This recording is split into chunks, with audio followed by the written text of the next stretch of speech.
15 বছর ধরে শেফালি জারিওয়ালাকে গোপনে লড়ে যেতে হচ্ছিল এমন এক যুদ্ধের সঙ্গে, যার কারণে তাকে বাধ্য হয়ে ক্যারিয়ার ছাড়তে হয়েছিল। শেফালি জারিওয়ালার জীবনের গল্প সৌভাগ্য এবং দুর্ভাগ্যের এক অদ্ভুত মিশ্রণ। সৌভাগ্য কেন বলছি? কারণ তিনি যেভাবে বলিউডে এন্ট্রি করার সুযোগ পেয়েছিলেন তেমন এন্ট্রি সবার ভাগ্যে জুটে না।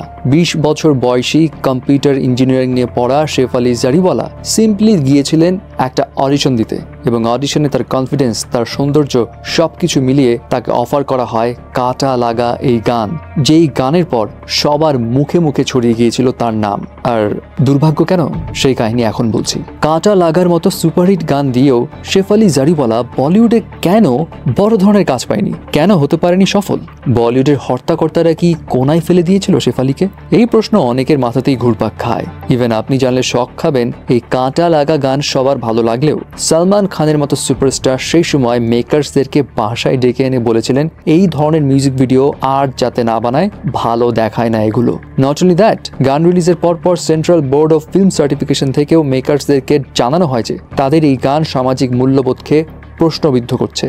কারণ at that time এমন সাহসী মিউজিক ভিডিওর তেমন কোনো প্রচলনই ছিল না। যদিও এগুলো তেমন কোনো মেজর বিষয় ছিল না শেফালির শরীরে 15 বছর ধরে যেই অসুখ ছিল সেটার কাছে। শেফালি একবার এক ইন্টারভিউতে জানিয়েছিলেন, অনেকে আমাকে প্রশ্ন করে কাটা লাগার পর যেখানে তার ক্যারিয়ার পিক করার কথা ছিল সেই জায়গায় সে কেন বলিউড থেকে হাওয়া হয়ে গিয়েছিলেন ধীরে ধীরে। এর উত্তরে শেফালি খুব শকিং একটা বিষয় জানান। তিনি বলেন 15 বছর ধরে তাকে মৃগী রোগের সঙ্গে লড়তে হয়েছে। ইভেন এই কারণে তার ডিপ্রেশনও ভুগতে হয়েছে। তিনি বলেন কোনো ধরনের চাপ বা স্ট্রেস তিনি সহজে নিতে পারতেন না, এবং প্রথমে তার এই মৃগীর কাঁপুনিটা হয় যখন তার বয়স ছিল মাত্র 15। পরীক্ষার স্ট্রেসের ফলে প্রথমবার তাকে এটা ফেস করতে হয়েছিল।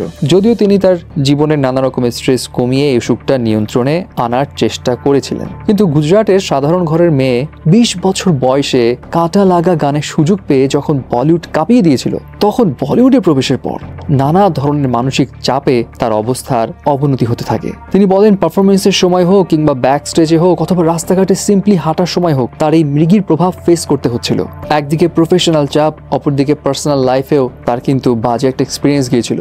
2004 সালে তিনি বিয়ে করেছিলেন সিঙ্গার হারমিত সিংকে, বাট 2009 সালে তাকে বিচ্ছেদ করতে হয়, এবং জানা যায় হারমিত সিং মানসিকভাবে শেফালিকে অনেক যন্ত্রণার মধ্যে রাখত। সো সবকিছু বিবেচনা করে নিজের মানসিক অবস্থার কথা চিন্তা করে তিনি নিজেকে বলিউড থেকে দূরে রেখেছিলেন, এবং 15 বছর ধরে নিয়মিত এক্সারসাইজ এবং মেডিটেশন করে আবারও নিয়ন্ত্রণে এনেছিলেন তার এই অসুখটাকে, এবং আবার আস্তে আস্তে কাজ করাও শুরু করেছিলেন। ইভেন 2 দিন আগেও তিনি ফটোশুটের একটা মোমেন্টস তার সোশ্যাল মিডিয়া হ্যান্ডেলসে শেয়ার করেছিলেন। কিন্তু গতকাল 42 বছর বয়সে সাডেনলি তিনি পৃথিবীর মায়া ত্যাগ করেন। প্রাথমিকভাবে ধারণা করা হচ্ছে অর্থাৎ হৃৎপিণ্ডের কার্যকারিতা বন্ধ হওয়ার ফলেই তিনি শেষ নিঃশ্বাস ত্যাগ করেন, এবং এটা জানার পরে অনেকেই শকড হয়ে যায়, কারণ তাকে দিব্যি আগের দিন পর্যন্ত সুস্থ দেখাচ্ছিল। আর তার পরিচিত মানুষজন মনে করছে হয়তো তার মৃগী রোগের প্রভাবেই তার সঙ্গে এমন দুর্ঘটনা ঘটেছে। তবে এখানে আরেকটা বিষয় রয়েছে, তাকে হসপিটালে যখন আনা হয় তখন অলরেডি তার দেহে প্রাণ ছিল না। সো এখানে অন্য কিছু ঘটনা আছে কিনা সেটাও পুলিশ খতিয়ে দেখছে অফকোর্স। যদিও এই বিষয়ে এখন পর্যন্ত, মানে এই গসিপটা লেখার আগ পর্যন্ত কোনো ধরনের অফিসিয়াল স্টেটমেন্ট আসেনি।